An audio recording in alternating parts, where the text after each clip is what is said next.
Welcome to our introductory video series about creating your own webinars.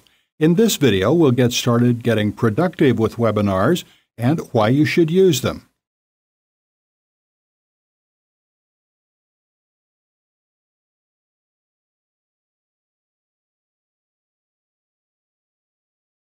In this video set, I'm going to talk you through getting started with webinars, particularly how to get started with them, get productive with them, and the reasons to use them, and also how to profit with them.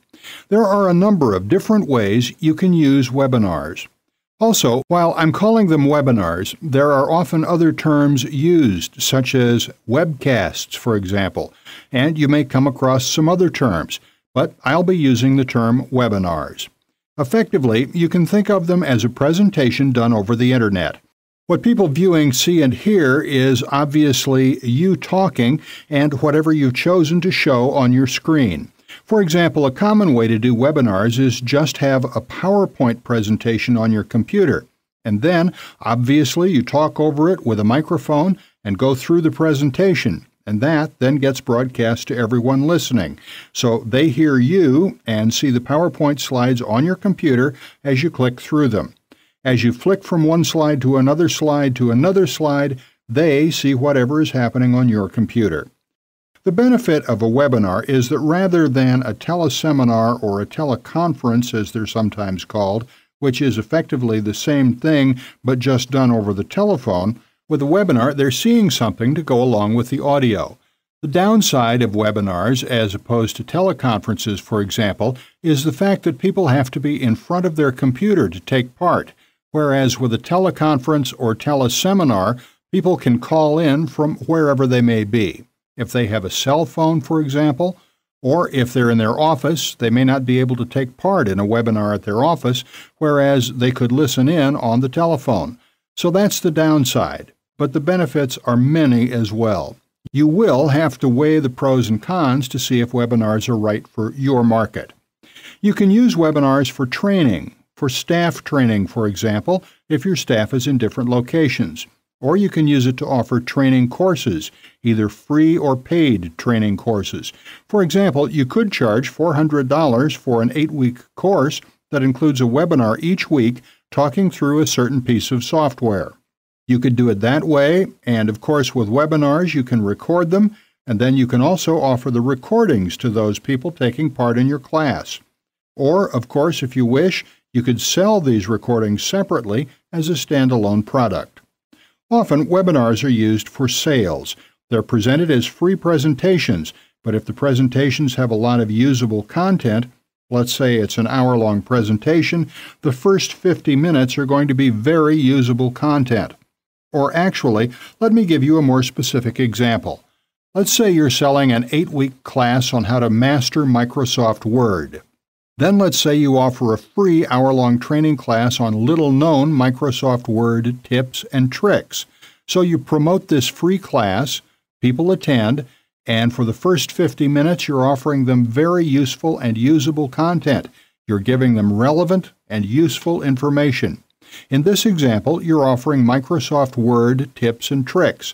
The benefit of such a webinar is that it establishes your credibility immediately because you're demonstrating it then and there, and you're building a relationship with the people listening because they get to know you a little bit. They get to know the sound of your voice and how well you know your subject and so on. Also, you have, in theory at least, you have their undivided attention.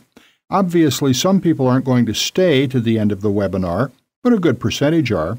So you have their undivided attention, and the benefits of that are, there are benefits to having a webinar rather than just a video recording off your website, because with that video recording off your site, people can watch it a bit and then leave it, watch it a bit later and leave it again, then they forget about it and so on. People can take it or leave it or forget about it as they wish. But a webinar is promoted as an event, a one-time occurrence. So if you miss out, you've missed out entirely. So people are more likely to make the effort to watch and listen and stay to the end.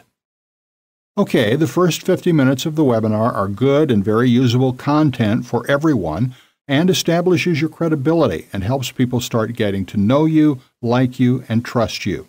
You're building a relationship because rather than just cold text on a web page, webinars actually help people get to know you. Then the last 10 minutes of your hour segue to a pitch.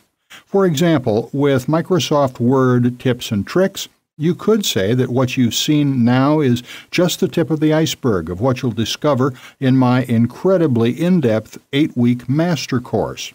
In the course, we meet every week by webinar, and I teach new Microsoft Word tips and tricks, and you can ask questions, and so on and so forth. That's often the way webinars are used, with hour-long formats, or even longer sometimes, although you do have to be a little careful of taking up too much of people's time. Obviously, they have other things to do, and you have to keep them interested. But often, the first 50 minutes is an introduction, and good information, and so on. And the last 10 minutes is trying to get people to sign up for whatever you're selling, whatever your course is related to, for example. The benefit of doing such a sales presentation as a webinar is that it creates credibility and so on. Also, because it's an event, people are more likely to sign up then and there because they're listening intently and hopefully they've gotten to know and like and trust you. And then you redirect them to a special offer.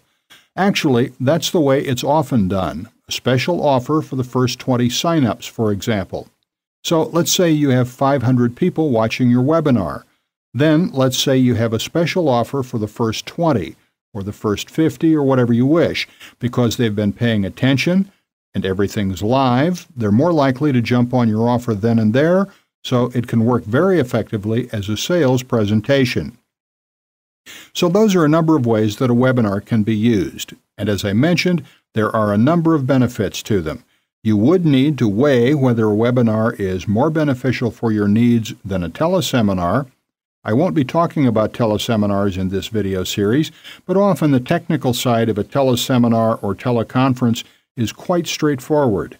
You sign up with a company, they explain how you do it, and you just call up a special number at a certain time. However, with teleseminars and webinars, the formats are quite similar. But obviously you can show more with a webinar. But the formats, whether you're training or selling, can be quite similar. Just as a side note, with teleseminars or teleconferences, if the presenter wants to offer more information afterward about what they do, they may need to send along a PDF to all the participants so they can follow along while they're listening to the presentation. So really, that's similar to a webinar, but instead of actually seeing it as you show it to them, they have to open up a PDF and scroll through it as you're talking. So it's similar in that respect, but again, they'll need to be in front of a computer. So a lot of similarities there, but I'll be focusing on webinars here. Anyway, that's an introduction into what they are and how they can be used, and the benefits and also disadvantages of them. What I'll cover in the next video is some possible solutions for running webinars and how you can get up and running with them quickly.